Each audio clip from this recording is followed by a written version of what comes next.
네, 할렐루야. 오늘은 역대하 12장, 13장, 그리고 사도행전 22장 1절에서부터 16절까지 여러분들과 함께 말씀을 나누겠습니다.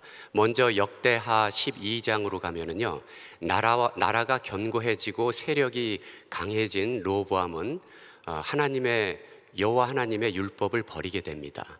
그러므로 인해서 애굽 왕 시삭이 군대를 동원하여 침략하여서 하나님의 징계가 따르게 됩니다. 르호보암은 40세에 즉위해서 17년간 나라를 다스리다가 물러가게 됩니다. 13장에서 그의 아들 아비야가 왕위에 즉위하여 하자마자 북이스라엘과 남유다가 전쟁 가운데 대치됩니다. 그래서 북이스라엘에서는 80만의 대군이 동원되고 남유다에서는 40만의 군대가 동원되어서 아비야와 그리고 남유다 백성들이 간절히 하나님께 외칩니다. 도와달라고. 그러자 하나님께서는 도움의 손길을 펼치셔서 하나님의 능력으로 북이스라엘 군대를 물리치고 많은 숫자가 죽게 됩니다. 그러므로 인해서 나중에 그 후에 여로보암이 또 하나님이 치심으로 인해서 죽게 됩니다. 네, 사도행전 22장 1절에서 16절은 제가 요약을 설명드리자면 어떠냐면은 사도 바울이 그 유대인 폭도들을 향해서 히브리 말로 예수 그리스도를 증언합니다. 그가 어떻게 해서 다메섹에 가서 예수를 만났는지, 그리고 그 이후에 아나니아를 만나서 성령의 세례를 받고 물세례를 받고 또한 하나님께 영광을 돌리는, 그리고 예수 그리스도의 증언자로 사는 그런 삶을 살았다는 것을 증언을 합니다. 그런 스토리가 나오는 게 사도행전의 오늘 요약이고요. 먼저 역대하 12장 1절을 보겠습니다. 르호보암의 나라가 견고하고 세력이 강해짐에 그가 여호와의 율법을 버리니 온 이스라엘이 본받은지라. 그가 여호와의 율법을 버리니, 이 말씀은 애굽의 침입이 발생한 근본적인 원인이 무엇인지를 나타내 줍니다. 5절에서 선지자 스마야가 하나님의 음성을 전합니다. 그때 유다 방백들이 시삭의 일로 예루살렘에 모였는지라 선지자 스마야가 르호보암과 방백들에게 나와 이르되, 여호와께서 이같이 말씀하시기를 너희가 나를 버렸으므로 나도 너희를 버려 시삭의 손에 넘겼노라 하셨다 한지라. 네, 르호보암은 우상을 숭배치 말라는 하나님의 율법을 저버리고 산당과 우상과 아사레 목상을 세웠음을 알 수 있습니다. 이러므로 이 하나님께서는 시삭이라는 도구를 들어 쓰사 르호보암을 징계한 것입니다. 열왕기상 14장 23절에서 25절에 또 이 구절이 나와 있어요. 이는 그들도 산 위에와 모든 푸른 나무 아래에 산당과 우상과 아세라상을 세웠음이라. 그 땅에 또 남색하는 자가 있었고 여호와께서 이스라엘 자손 앞에서 쫓아내신 국민의 모든 가증한 일을 무리가 본받아 행하였더라. 르호보암 왕 제5년에 애굽 왕 시삭이 올라와서 예루살렘을 치고, 나라가 견고해지고 부와 번영이 이루어지자 유다는 다시 타락하고 있습니다. 그래서 부와 번영이 반드시 좋은 것은 아님을 보여주고 있는 것이죠. 따라서 우리들이 축복을 받았을 때 오히려 신앙이 나태해질 것을 조심해야 하며, 또한 그 축복으로 인해서 이성과 영혼과 육체가 타락하지 않도록 믿음을 강건하게 지켜야 하겠습니다. 애굽 왕 시삭은 예루살렘에 침략해서 왕궁의 모든 보물을 가져갔고요, 솔로몬이 귀하게 여기던 금방패를 모두 가져갔습니다. 역대하 12장 9절에서 10절입니다. 애굽 왕 시삭이 올라와서 예루살렘을 치고 여호와의 전 보물과 왕궁의 보물을 모두 빼앗고 솔로몬이 만든 금방패도 빼앗은지라. 르호보암 왕이 그 대신에 노수로 방패를 만들어 국문을 지키는 경호 책임자들의 손에 맡김에. 금방패는 워낙 상징적인 보물이었는데 그것을 빼앗긴 것은 이스라엘의 부흥기가 쇠퇴한다는 의미고요, 이제 놋방패로 시작되는 그것은 정말 쇠퇴기가 시작했다는 것을 암시하고 있는 것입니다. 그러나 긍휼의 하나님께서는 그들을 완전히 버리시지 아니하셨고 그들이 또 기도하자 회개하자 마음을 돌이키심으로 그들을 다시 회복시키셨습니다. 하지만 죄에 대한 책임과 대가는 그들을 많이 아프게 했습니다. 그들이 정말 죄에 대한 책임으로 왕궁의 모든 보물을 빼앗겼듯이 죄에는 반드시 책임과 대가가 따르게 되는 것이죠. 네.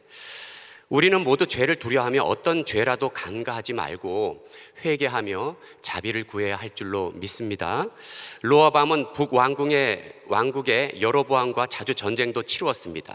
41세에 즉위한 그는 결국 17년을 치리하다가 죽게 됩니다. 그의 아들 아비야가 즉위합니다. 13장은 아비야가 즉위한 다음에 여로보암과 전쟁을 벌이고 믿음으로 승리하는 그런 내용입니다. 유다의 군사는 40만이나 북이스라엘의 군사는 80만입니다. 엄청난 숫자죠. 에브라임 산지 가운데 있는 스마라임 산에서 대치한 가운데 상대의 적을 보니까 너무나 두려운 마음이 생기고 아비야의 가슴은 쫄아들었습니다. 그래서 백성들과 함께 기도를 합니다. 하나님께 간절히 외치자 하나님의 아주 의로운 손길로 도우시게 됩니다. 예. 그들이 아비야가 백성들과 함께 외친 것은 유다 왕국의 정통성을 외치면서 동시에 북왕국의 우상 숭배를 비난하는 것입니다. 네. 아비야는 결국 백성들과 더불어 온전히 하나님을 의지하고 믿음을 들여서 북이스라엘을 물리칩니다. 그것도 하나님의 초자연적인 현상이 임하면서 힘 하나 들이지 않고 50만 군이 죽고 남유다가 승리하게 됩니다. 네. 그들이 전쟁에서 승리한 이유가 13장 18절에 기록되어 있습니다. 그때 이스라엘 자손이 항복하고 유다 자손이 이겼으니 이는 그들이 그들의 조상들의 하나님 여호와를 의지하였음이라. 네. 여호와를 의지하였기 때문에 승리하였다는 것입니다. 그러면은 그들은 어떻게 하나님을 의지하였을까요? 첫째로 매일 조속으로 예배를 드렸습니다. 11절입니다. 매일 아침 저녁으로 여호와 앞에 번제를 드리며 분향하며 또 깨끗한 상에 진설병을 놓고 또 금 등잔대가 있어 그 등에 저녁마다 불을 켜나니 우리는 우리 하나님 여호와의 계명을 지키나 너희는 그를 배반하였느니라. 네. 조속으로 번제를 드리고 분향하며 기도하며 진설병을 놓고 금 등잔대에 불을 켜서 예배를 드렸다는 것입니다. 네. 역대기 입장에서 볼 때 전쟁의 승리, 삶에서의 승리는 올바른 예배의 시작됨을 이 11절에서 알 수가 있습니다. 예. 그러니까 올바른 예배의 실패는 북이스라엘 국가가 패배한 것처럼 패배자의 삶을 보여주고 있는 것입니다. 네. 둘째로 믿음의 선포와 확신을 가졌습니다. 네. 12절입니다. 하나님이 우리와 함께하사 우리가 우리의 머리 되시고 그의 제사장들도 우리와 함께하여 전쟁의 나팔을 불어 너희를 공격하느니라. 이스라엘 자손들아 너희 조상들의 하나님 여호와와 싸우지 말라. 너희가 형통하지 못하리라. 네. 아비야와 남유다 백성들은 하나님이 우리와 함께 하시다는 믿음을 선포하고 너희 조상 여호와와 싸우지 말라고 확신에 찬 소리로 선포한 그런 내용입니다. 셋째로 그들은 간청 기도를 드렸습니다. 네, 15절입니다. 유다 사람이 소리 지를 때 하나님이 여로보암과 온 이스라엘을 아비야와 유다 앞에서 치시니. 네. 소리를 내어 통성으로 기도를 드렸더니 초자연적인 현상으로 기적이 일어나 이스라엘 자손들이 유다 앞에서 도망하고 죽는 일들이 벌어지는데 50만 명이나 되었다고 합니다. 이것은 마치 여리고 성이 7번째 돌 때 7바퀴 반을 돌면서 모두가 백성과 함께 여호수아가 무너져라 하고 외칩니다. 그러자 여리고 성이 그 순간에 정말 와르르 무너지는 그런 현상을 보는 것과 같은 기록과도 흡사합니다. 예. 정말 모두가 소리 죽여 간절히 기도하며 하나님께 외치자 난공불락이었던 여리고성이 무너졌던 것이죠. 네. 믿음을 드리고 간청하며 기도할 때 우리의 모든 막혀있는 것들이 뚫리는 역사가 일어날 줄로 믿습니다. 믿음을 드리고 간청으로 기도할 때 우리의 모든 문제들이 해결되고 주 안에서 평강이 임할 줄로 믿습니다. 네. 사도행전 22장 1절에서 16절까지는요 바울이 유대인 폭도들 앞에서 행한 변명과 그리고 로마 시민권자임을 밝히게 된 경위를 기록하고 있습니다. 바울은 먼저 자신이 그 유대인으로 출생한 사실 그리고 그의 배경 가말리알 문화에서 배운 사실, 율법에 대한 자신의 열심, 그리고 그리스도를 핍박한 사실, 그런 것들을 말합니다. 그는 예수를 믿는 사람을 핍박했었죠. 그래서 다메섹으로 또 잡으러 갔었죠. 그래서 사람을 죽이기까지 하고 믿는 자들을 결박하여 옥에까지 가두기도 한 그런 사도 바울이었습니다. 그리고 다메섹으로 가던 중 일어난 자신의 회개의 경험을 자세하게 이야기하고 있습니다. 6절에서 7절입니다. 가는 중 다메섹에 가까이 갔을 때 오정쯤 되어 호련히 하늘로부터 큰 빛이 나를 둘러 비치매 내가 땅에 엎드러져 들으니 소리 있어 이르되 사울아 사울아 네가 왜 나를 박해하느냐 하거늘. 사울아 사울아 네가 왜 나를 박해하느냐, 이렇게 강한 빛이 임하면서 하나님의 음성을 듣는데 사울은 그 당시 때 듣지 못하죠. 듣습니다. 그런데 그 주위에 있던 사람들은 듣지 못합니다. 그러면서 성령에 이끌려 다메섹에 미리 와 있는 아나니아를 만납니다. 그 아나니아는 사울에게 안수를 하자 다시 눈을 뜨게 되죠. 그러면서 아나니아의 세례를 받고 그가 예수 그리스도의 증언자의 삶을 살기 시작합니다. 정말 예수를 저주하던 자가 예수를 주로 받들어 생명을 내어주는 자가 된 것입니다. 할렐루야. 14절에서 15절입니다. 그가 또 이르되 우리 조상들의 하나님이 너를 택하여 너로 하여금 자기 뜻을 알게 하시며 그 의인을 보게 하시고 그 입에서 나오는 음성을 듣게 하셨으니 네가 그를 위하여 모든 사람 앞에서 네가 보고 들은 것에 증인이 되리라. 네가 보고 들은 것에 증인이 되리다 해서 증인이 되리라는 그리스도를 전하고 증거하는 삶을 살게 된다는 그런 뜻도 있지만은요, 증인이 된다는 것은 예수님 자신이 자신을 내어주고 죽으신 것처럼 우리도 그것을 본받아서 우리 자신을 내어주고 하나님께 영광을 돌리는, 내가 죽고 정말 예수님이 사는 그런 삶을 살기를 원하는 것이 바로 증인의 삶인 줄 믿습니다. 영원한 생명으로 가는 길, 그것은 주 예수밖에 없음을 증거합시다. 오늘 전체에서 제가 묵상한 한 구절은요 13장 5절입니다. 이스라엘 하나님 여호와께서 소금 언약으로 이스라엘 나라를 영원히 다윗과 그의 자손에게 주신 것을 너희가 알 것 아니냐. 이 말씀을 통하여 소금 언약이 갖는 두 가지 의미라는 제목으로 여러분과 말씀을 나누겠습니다. 소금 언약이 갖는 두 가지 의미는 무엇인가요? 첫째로 소금 언약이란 소금은 부패를 방지한다는 것입니다. 민수기 18장 19절에 나오는데요, 이스라엘 자손이 여호와께 거제로 드리는 모든 성물은 내가 영구한 몫의 음식으로 너와 네 자녀에게 주노니 이는 여호와 앞에 너와 네 후손에게 영원한 소금 언약이니라. 여기서 소금이 뜻하는 바는 불변성과 그리고 방부제의 역할을 합니다. 아비야가 지적한 이스라엘의 불의는 우상을 만들어 섬긴 것이었어요. 여로보암이 단과 베델에 금송아지 우상을 만들어서 백성들을 섬기는 그 죄를 책망하고 있는 것입니다. 8절입니다. 이제 너희가 또 다윗의 자손의 손으로 다스리는 여호와의 나라를 대적하려 하는도다. 너희는 큰 무리요 또 여로보암이 너희를 위하여 신으로 만든 금송아지들이 너희와 함께 있도다. 그리고 두 번째 이스라엘의 불의는 하나님께 제사 드리는 자들을 내쫓은 죄입니다. 9절입니다. 너희가 아론 자손인 여호와의 제사장들과 레위 사람들을 쫓아내고, 누구든지 수송아지 한 마리와 수양 7을 가져와서 우상에게 바치는 자를 그들의 제사장으로 임명을 했다는 것입니다. 정말 말도 안 되는 그런 이야기죠. 소금 언약이 갖는 두 번째 의미는 다윗 언약을 뜻합니다. 자, 이 다윗 언약을 잘 들어보시기 바랍니다. 5절입니다. 다시 이스라엘 하나님 여호와께서 소금 언약으로 이스라엘 나라를 영원히 다윗과 그의 자손에게 주신 것을 너희가 아느냐. 아비야는 하나님이 영원히 다윗의 가문을 통해 왕가를 이루고 영원한 나라를 이룰 것이라는 그 다윗 언약을 믿었다는 것입니다. 할렐루야. 그것이 구체적으로 사무엘하 7장 16절에 나옵니다. 내 집과 네 나라가 내 앞에서 영원히 보존되고 네 왕위가 영원히 견고하리라 하셨다 하라.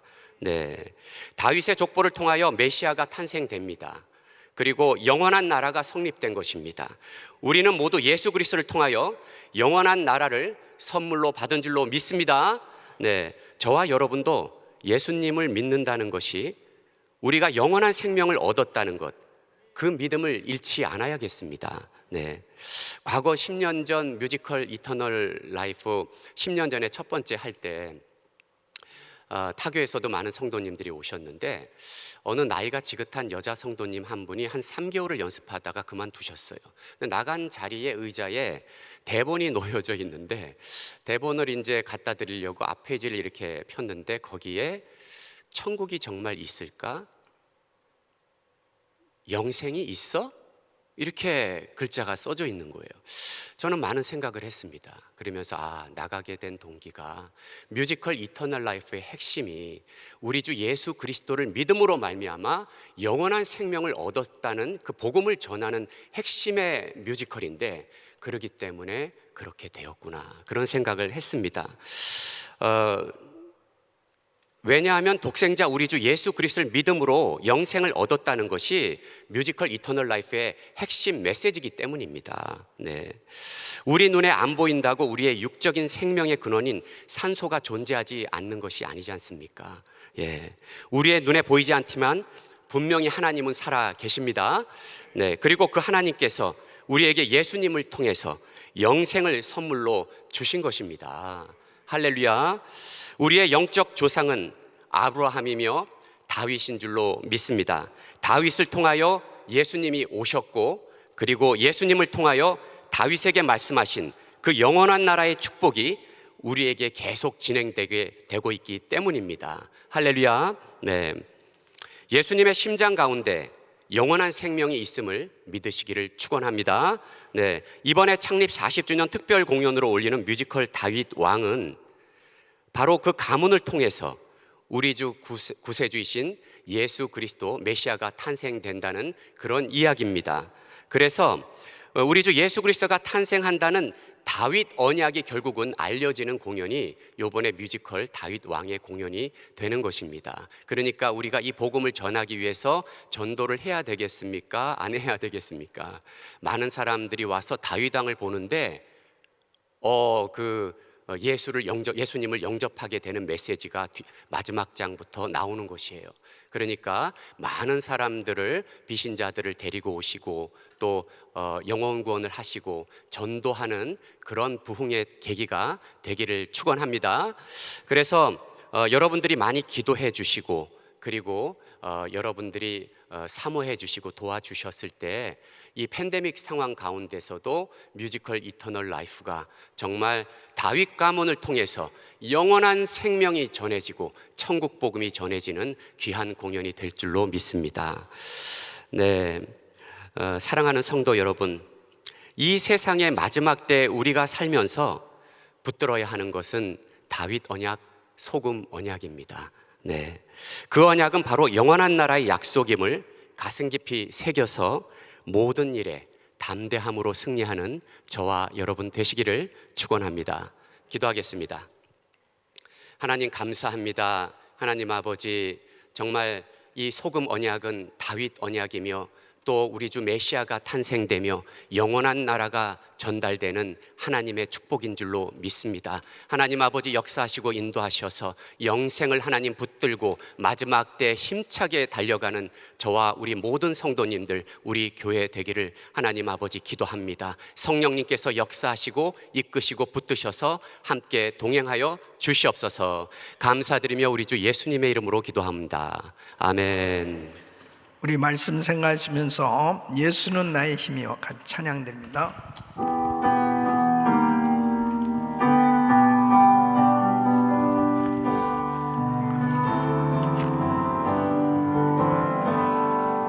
예수는 나의 힘이여 내 생명 되시니 구주 예수 떠나가면 죄 중에 빠지니 눈물이 앞을 가리고 내 맘에 근심 쌓일 때 위로하고 힘주시니 주 예수. 박수 치시면서 예수는 나의 힘이요 내 친구 되시니 그 은혜를 반응하면 풍성히 받으리. 아멘. 햇빛과 비를 주시니 주수할 곳이 많도다. 귀한 열매 주시는 주 예수. 예수는 나의 힘이요 예수는 나의 힘이요 내 소망 되시니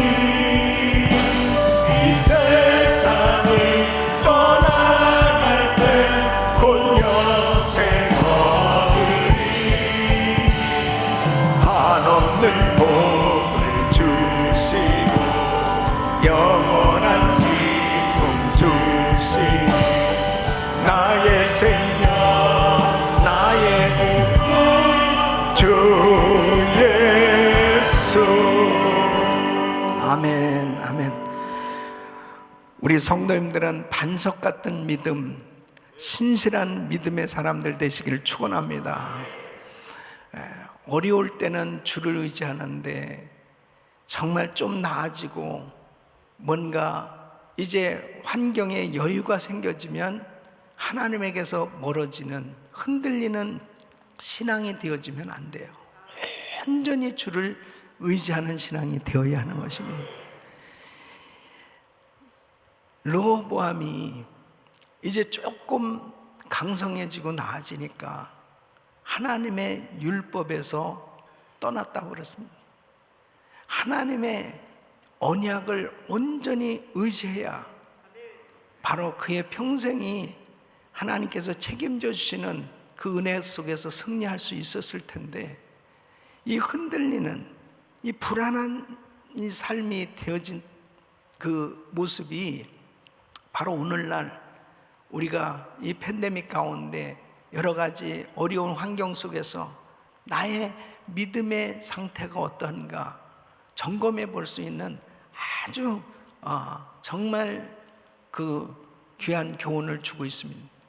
또 그의 아들 아비야도 사실 온전한 신앙이 되진 못했지만 위기 가운데 그래도 속은 뭐냐, 그 다윗에게 하나님께서 약속하신 그 언약을 굳게 붙들었을 때 하나님은 그 언약을 믿는 아비야에게 은혜를 주셨던 걸 볼 수 있습니다.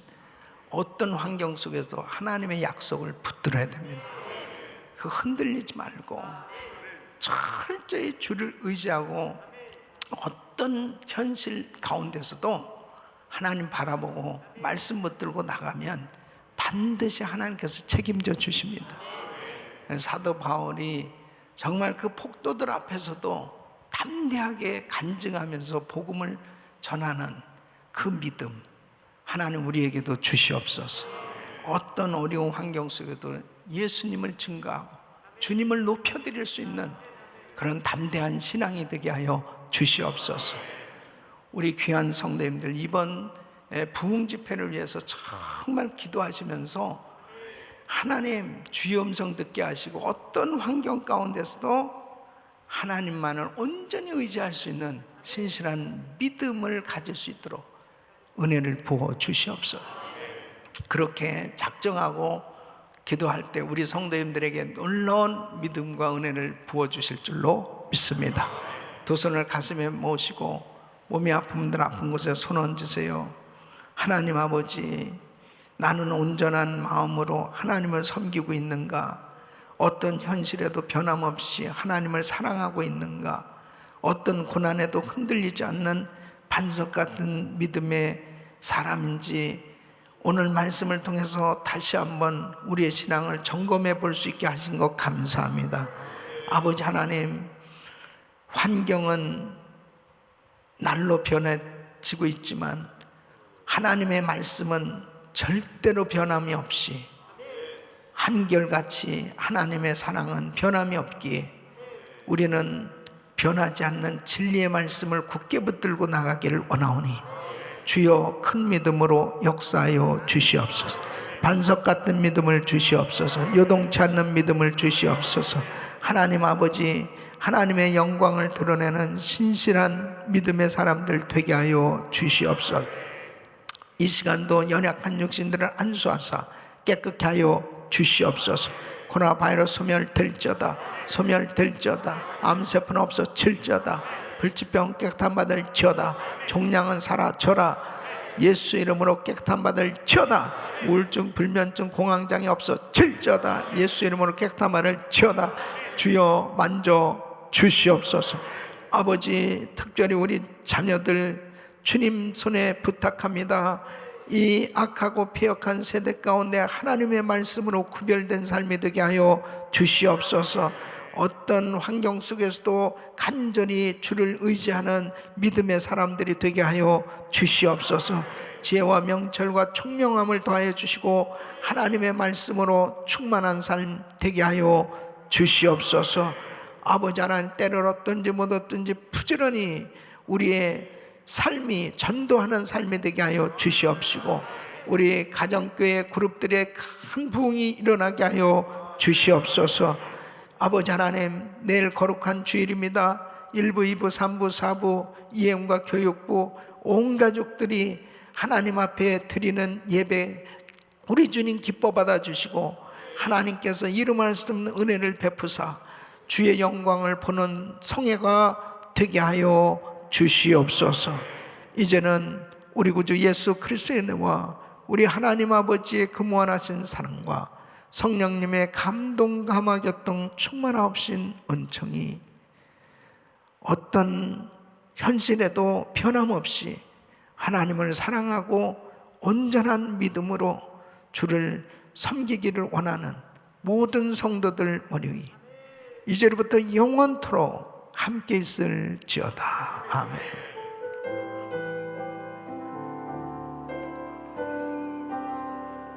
아멘.